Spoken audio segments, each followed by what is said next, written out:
Mesdames, Messieurs, bonsoir et bienvenue au 20h de ce samedi 9 janvier 2021 sur Equinox Télévision. Kwame Amspansanda, good evening. Bonsoir Nadine Yabo. Good evening, ladies and gentlemen. Thanks for joining us on the bilingual edition of information on Equinox Television, live from economic capital of Cameroon, Douala, Equinox Central News Desk. In our top stories, the governor of the West region of Cameroon has told security officials of Babaju to control every vehicle passing or getting into the town of Babaju.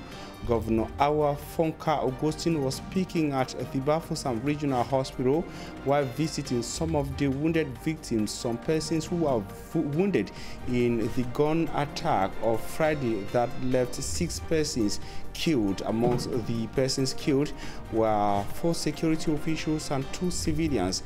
And in the Manu division of the Southwest region of Cameroon, some persons who fled the armed conflict in the 2 English-speaking regions of the country to the neighboring Federal Republic of Nigeria have come back and have sad stories to tell, difficulties and recounting moments and challenges they went through in Nigeria. À la une de ce journal, des dizaines de familles désormais sans abri. Elles ont été expulsées de leur domicile ce samedi au quartier Newton à Aéroport. Plusieurs maisons ont été détruites ce jour. Il s'agit pour les pouvoirs publics d'assainir le domaine portuaire. Voilà pour le sommaire.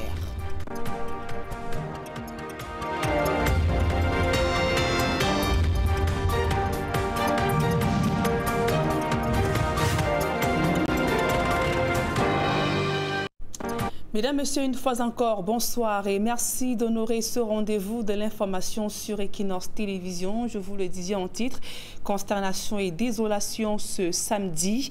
Plusieurs familles à Douala ont assisté impuissantes à la démolition de leur maison au lieu dit Newton Aéroport dans le 3e arrondissement de la capitale économique Douala. L'opération a été présidée par le préfet du Vouri. Il s'agit donc pour les pouvoirs publics d'assainir le domaine aéroportuaire. Cette famille apprête donc à passer la première nuit à la Belle Étoile. Le reportage de Claude Eukwa et de Kediara. Grosse désolation au lieu dit Newton Aéroport ce samedi matin.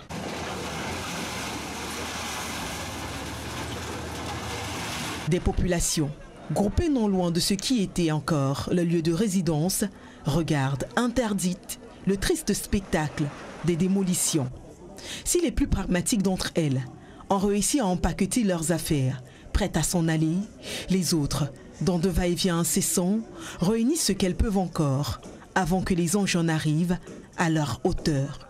Il s'agit d'évictions qui, bien qu'étant annoncées par une mise en demeure du préfet du Vouri, n'en restent pas moins forcées.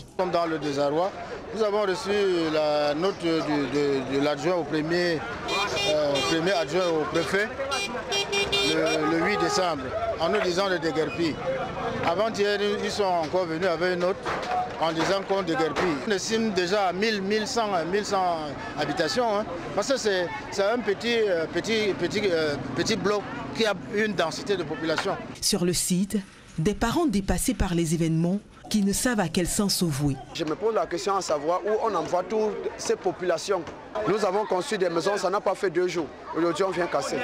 On est venu casser, nous enlever. Vous avez, on ne connaît même pas là où on va les habiter. Comme par exemple, moi, j'ai 5 chefs de famille.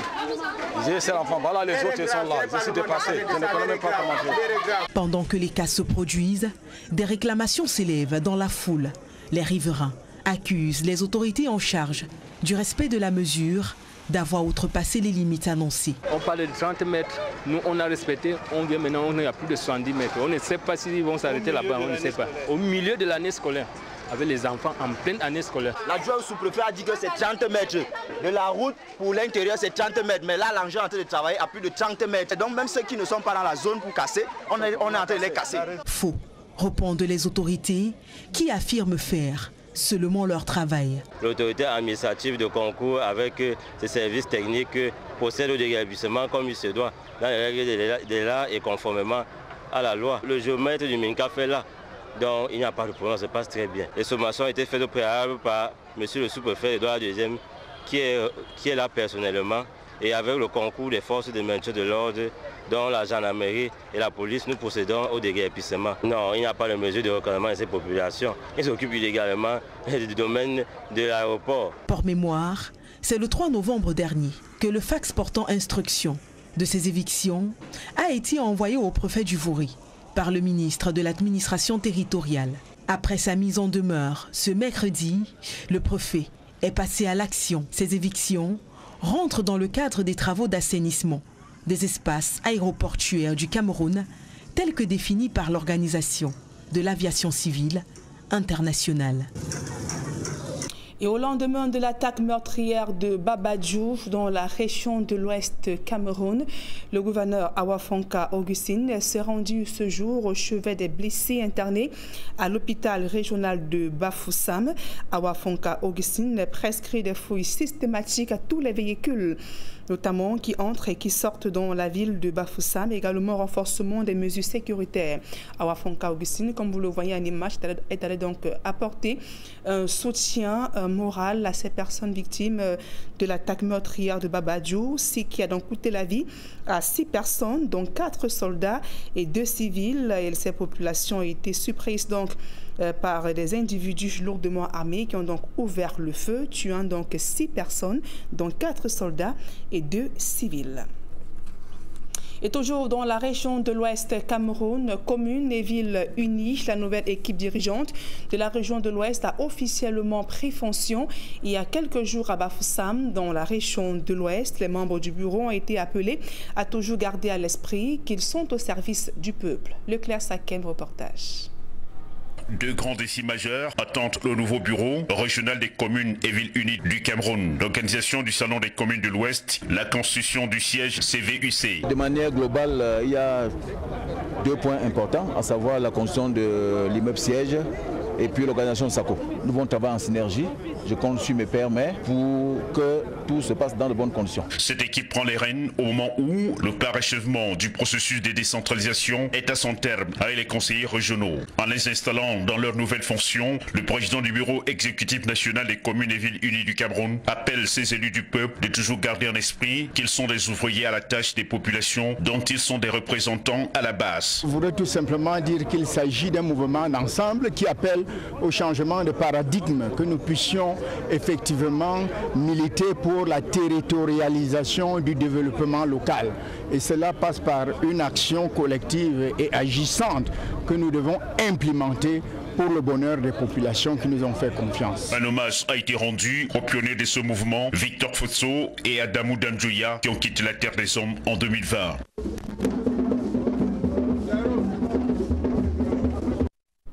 On parle religion à présent. Le monseigneur François Achille Eyabi est le nouvel évêque du diocèse des Eka dans le département d'Union-Ekele, région du centre. Il remplace à ce poste monseigneur Dieudonné Bonis, de regretté mémoire. Il a officiellement été installé dans ses fonctions à la place des fêtes en présence de nombreuses personnalités. Joël Niem et Xavier Foucault. C'est une place des fêtes des Eka pleine à craquer, qui a accueilli la cérémonie d'installation du nouvel évêque de ce diocèse, resté 2 ans sans berger. En toute humilité, monseigneur François Achille Eyabi dit avoir été choisi par Dieu sans aucun mérite particulier pour présider aux destinées de ce diocèse. Pour faire de moi un prolongement vivant du mystère de son Fils au bénéfice de l'Église. Et nous consacre à veiller avec amour sur tout le peuple de Dieu qui nous est aujourd'hui confié. En dehors des membres du clergé, étaient présents à cette cérémonie de nombreuses personnalités. En bonne place, le ministre de l'administration territoriale, Paul Atangaji, représentant le chef de l'État. Il avait à ses côtés Naziri Paul Beya, le gouverneur de la région du centre. L'autorité traditionnelle a également pris part à cette cérémonie, preuve d'une parfaite symbiose entre religion et tradition. La communauté d'Mbombok est venue fêter avec la communauté catholique l'arrivée de ce nouvel évêque. Notre simple présence témoigne tout. Nous sommes aux côtés de nos frères catholiques. Nous allons travailler la main dans la main pour la promotion de notre communauté. Âgé de 59 ans, monseigneur François Achille Eyabi remplace monseigneur Dieudonné Mbokmis, décédé le 25 août 2018.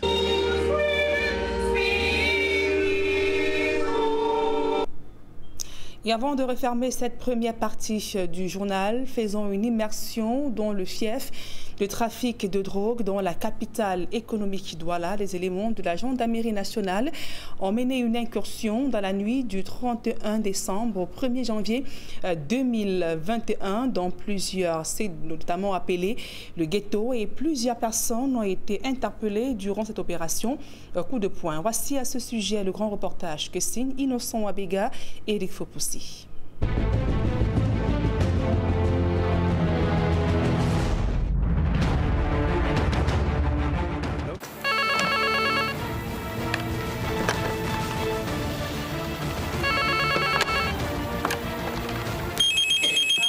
Notre mission est de sécuriser la ville de Douala de façon générale.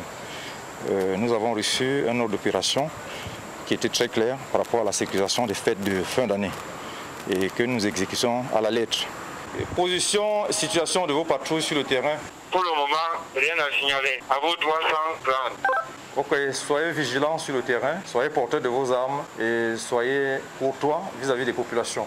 La nuit tombée, gyrophare allumé, une patrouille de la compagnie de gendarmerie Douala 1. Direction Makeya, dans le 2e arrondissement de la métropole économique, pour une opération de sécurisation.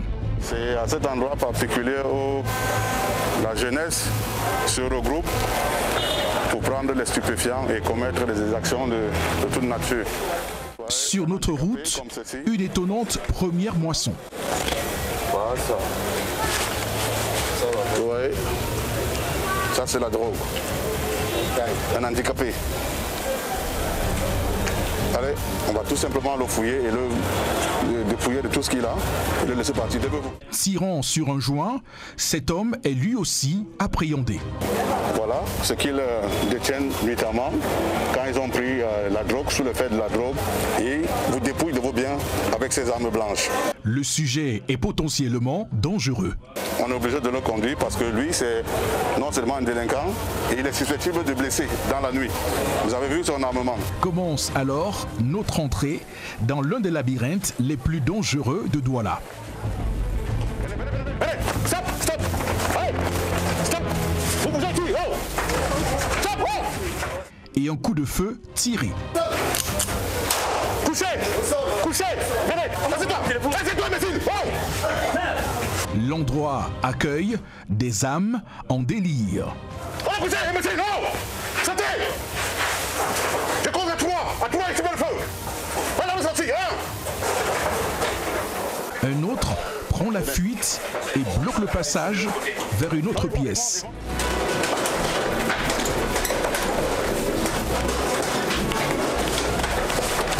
L'homme veut s'échapper par le toit.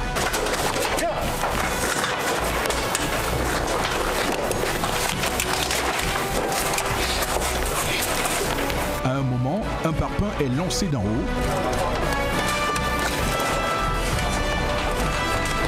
Le brigand réussit à s'enfuir, mais sera rattrapé par une équipe postée à l'extérieur. Puis, on découvre une jeune femme visiblement enceinte. Allez, dors. Non, allez vite.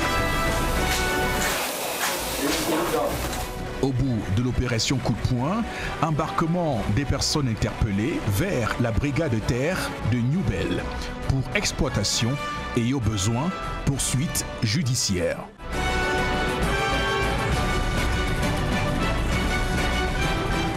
Autre ghetto fouillé au peigne fin, la vallée Bessengue.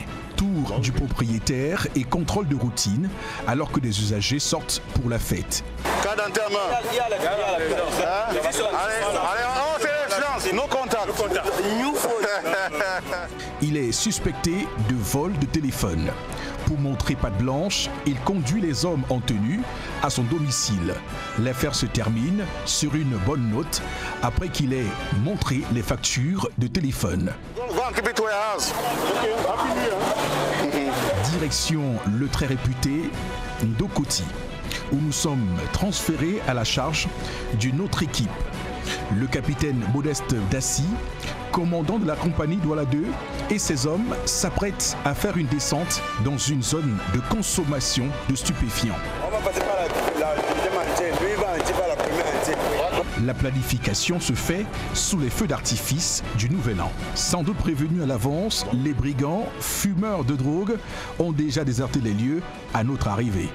Pour mener une bonne opération ici, il faut être en civil. Pendant la mission Indokoti, le commandant la Légion de gendarmerie du littoral en visite inopinée rejoint l'équipe. Un peu plus tôt en après-midi, le colonel Pierre-Aimé Bikele nous parlait du dispositif mis en place globalement. Nous avons, à partir donc de la directive conjointe du CED et du DGSN, nous avons au niveau régional, le délégué régional de la Sûreté nationale et moi-même, le commandant de Légion, nous avons également élaboré un ordre conjoint qui a été communiqué à l'ensemble de nos personnels dans toute la région. Au centre des opérations de gendarmerie où sont reçus tous les appels téléphoniques de détresse. Déportez-vous à la cité des Palmiers, au lieu dit entrée stade Caïman, où nous avons reçu un appel de détresse. Et c'est grâce à un appel au COG que cet homme, fauteur de troubles, a été interpellé presque au petit matin.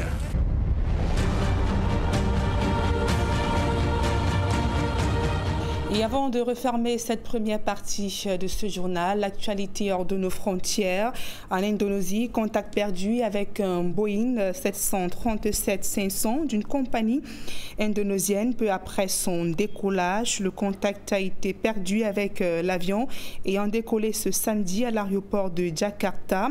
L'appareil effectuait une liaison intérieure. Des bâtons ont été déployés sur le site de l'accident et il faut donc préciser que le périmètre de recherche des marines et des secours indonésiens est désormais précis entre l'île de Laki et Lakon. Donc, il faut également préciser que c'est à cet endroit qu'un pêcheur assure avoir vu l'avion exploser en arrivant dans l'eau et d'autres personnes également rapportent avoir entendu des bruits de déflagration. Relate également plusieurs sources. Des débris ont été repêchés. Mais il n'y a pas encore une preuve formelle que ces câbles, des restes humains, proviennent donc de l'avion recherché. Il faut préciser que près de 62 personnes étaient donc à bord, y compris les membres de l'équipage. À présent, la deuxième partie de ce journal avec vous, Fomi Armstrong Sanda. Thanks, Nadine Yambo. Ladies and gentlemen, thanks for joining us in the second segment of information.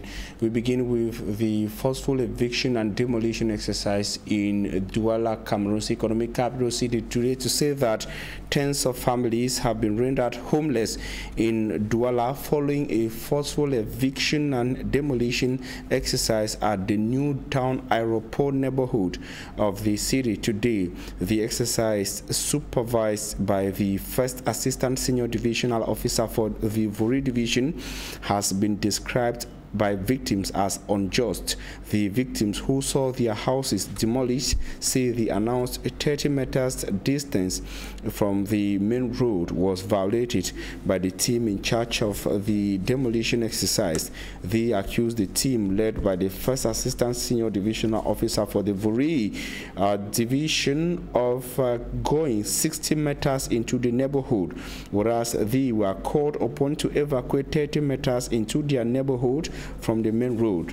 The demolition exercise at the Newtown Aeroport neighborhood of the economic capital city Douala falls in line with effort to free land owned by the Douala International Airport.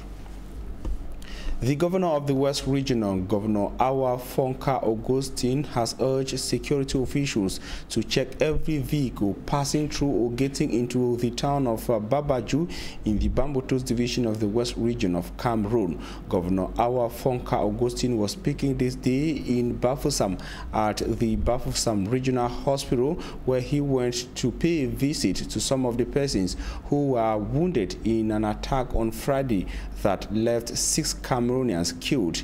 They were attacked and killed by yet to be identified gunmen, as Simat Njikan Gabriel tells us in the following report. After the attack that killed 6 persons, amongst them 3 gendarmes, 1 police officer and 2 civilians, the driver of a tanker and his car 8 at the Bachua control post in Babaju, West Region of Cameroon. On Friday, West Regional Governor visited some of the injured victims at the Bafoussam Regional Hospital. Governor Awafonka Augustine, while in one of the wards taking care of a security officer injured, took time to listen to what happened from the horse's mouth.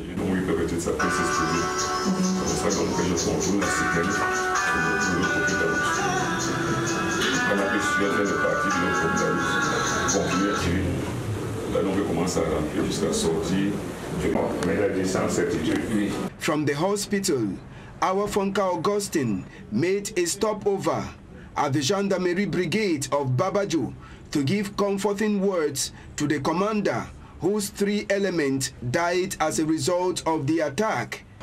He also went to the Babaju police post, where 1 police officer was also killed as a result of the attack. At the Gendarmerie Brigade and at the police station in Babaju, West Regional Governor called for more vigilance from the officers on duty.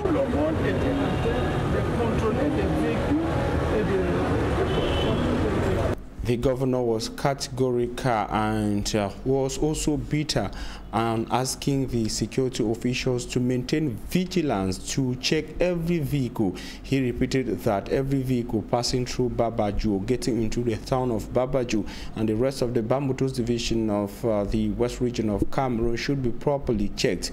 The governor also sent comforting word to victims of the attack of Friday that left 6 persons dead. It should also be recorded that some of the wounded persons are still hospitalized in several hospitals in the West Region of Cameroon. Take a listen to the governor in the following extract selected by Simat Njikangebel.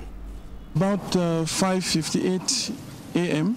at the control post bordering matters in Santa subdivision with the West Region. Our defense forces were attacked probably by separatist fighters, and the result is that we lost 3 gendarmes, 1 of whom died in the hospital, as well as 1 policeman and 2 civilians, amongst which were 1 driver, that was the driver of the petrol tanker, as well as his aide. At this moment, we have 2 policemen who are receiving treatment, wounded, at the regional hospital, as well as other gendarmes. That is the situation, and of course, the forces of law and order are reacting to this most unfortunate action against the defense forces who are carrying out their work at this border post.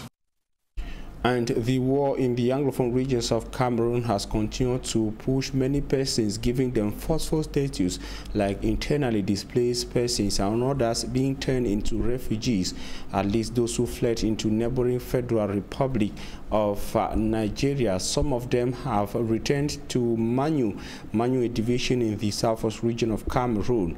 Speaking in Manu, they told the governor of the southwest region, Governor Bernard Okalia Bilai, to tell his government to facilitate the return of some of the persons still trapped in Nigeria. The Cameroonians say they went through hurdles, challenges and harassment while in the Federal Republic of Nigeria.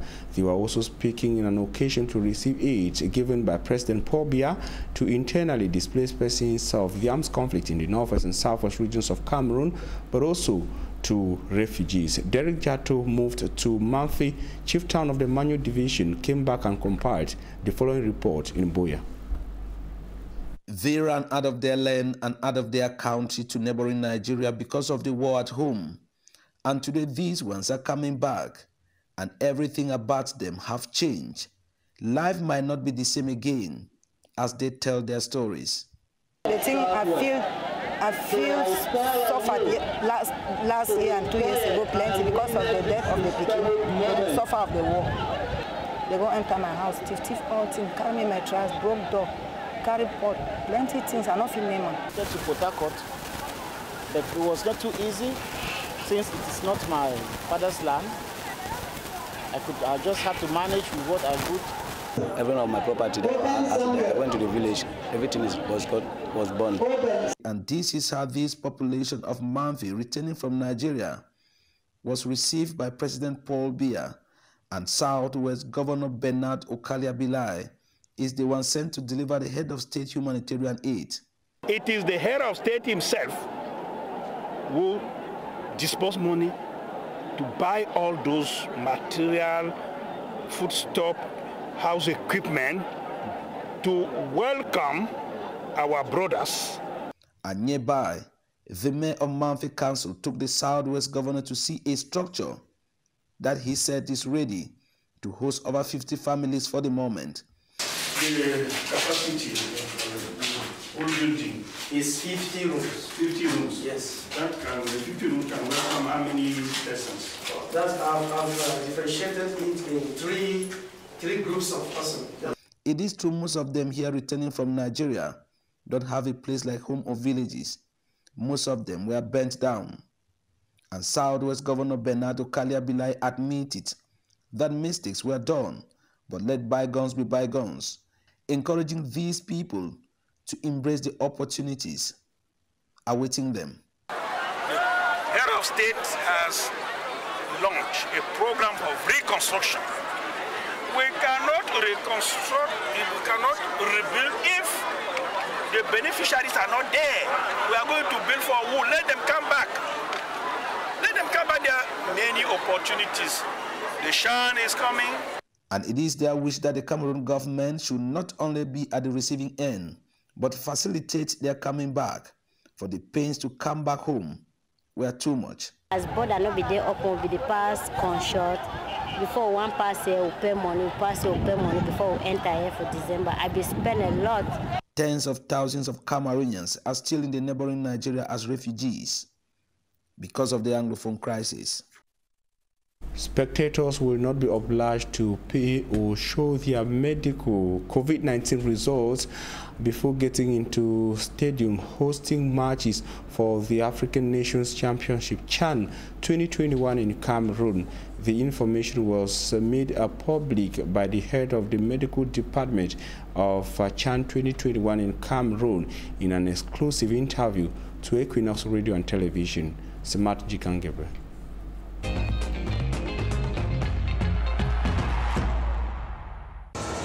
The African Nations Championship that will be played in Cameroon will be with supporters in stadia. As supporters are expected to get into the stadia with their tickets, according to Professor Claude Ndamtia, who is the president of the Medical Commission of CHAN, the spectators will be going into the stadia without being demanded to show their COVID-19 test. S'agissant des spectateurs, the spectators are not expected to carry out any COVID-19 test, but they have to protect themselves and respect the barrier measures. Bien cloisonné, imitant tout rapport entre eux. However, the barrier measures to fight against the disease will be respected. Des mesures seront prises quand measures will be taken, particularly that of social distanciation. People should have their mask, hand sanitizers, wash their hands regularly. We are going to do everything possible to protect the teams and respect the conditions given to us. It is not going to be very easy, but we have taken the engagement. Pour prendre des mesures pour sélectionner les gens qui rentrent, pour que ce soit un nombre qui corresponde à ce qui a été admis. Ce n'est pas facile, mais c'est un engagement qu'on a pris. Ahead of the kickoff of the African Nations Championship, spectators have already known the amount they are expected to pay to get their tickets. The price of ticket for the Japoma Stadium ranges from 1,500 to 50,000 francs CFA, while 1,000 francs CFA to 50,000 francs CFA is the price range for the Douala Omnisport Stadium, the Amadou Ahidjo Stadium in Yaoundé, and the Ngeme Pitch in Limbe. And still ahead of the Football Jamboree Chan 2021 in Cameroon, the city of Limbe's officials have embarked on a process to disinfect public places in the city of Limbe. It should be recalled that Limbe is one of the cities earmarked to host matches counting for the African Nations Championship 2021 in Cameroon. David Sinmamo tells us more from Limbe. Who is carrying this one? We have to spray under the stores. Am I right? No. So you will show us the areas that we are actually supposed to concentrate. Yeah, but I know that with all these stores, he will use his machine to send it under the doors. Yeah. They are hygiene and sanitation workers of the Limbe One Council, with instruction from the team leader, Mayor Epwasi Mboye, accompanied by the divisional delegate of Mindive. The workers, in their combat-ready gear, disinfected every corner of the Limbe main motor park using mechanical hand-spraying pumps backed with an electronic spraying machine. The effectiveness of the exercise is visible, especially at the market, given that tables serve as obstacle to the team. Small raw food selling points within the quarters, better known as Big Mom Market, are not left out. We come out like this is because we want the safety of the population. So they too should cooperate with us by following the 19 measures that the government gave. A part of the disinfecting exercise, face masks were equally distributed to the population, an indication that its usage at this point in time is paramount. Some people don't want to believe that the COVID is still around us. The only thing we can do is to continue to sensitize the population. The priority of the exercise is to get Limbe One municipality ready for the upcoming African Championship tournament, which the city of Limbe may be privileged to host a group. So we are disinfecting all these areas so that when these guests come, they will be so comfortable with everywhere they go, every place will be fine. The entire project, according to the mayor, cost the Limbe One Council quite a fortune. It has taken us much money, roughly 11.something million. But we are only looking at the security of the people and not the money that we have spent. To the divisional delegate of Mindive, Agbo Teddy, the funding has been made available thanks to a National Solidarity Fund against COVID-19. So Mindive thought it wise to send these funds to the mayors to better carry out this exercise. The exercise shall continue in the days ahead, with more public gathering areas to be disinfected. Thanks, ladies and gentlemen, for your keen attention. That was all we had time for. Nadine Yambo, have a nice evening. Merci, Fourmi Armstrong Standard. Fin de ce journal. Mesdames et messieurs, merci pour votre aimable attention et passez d'agréables moments en compagnie de nos programmes.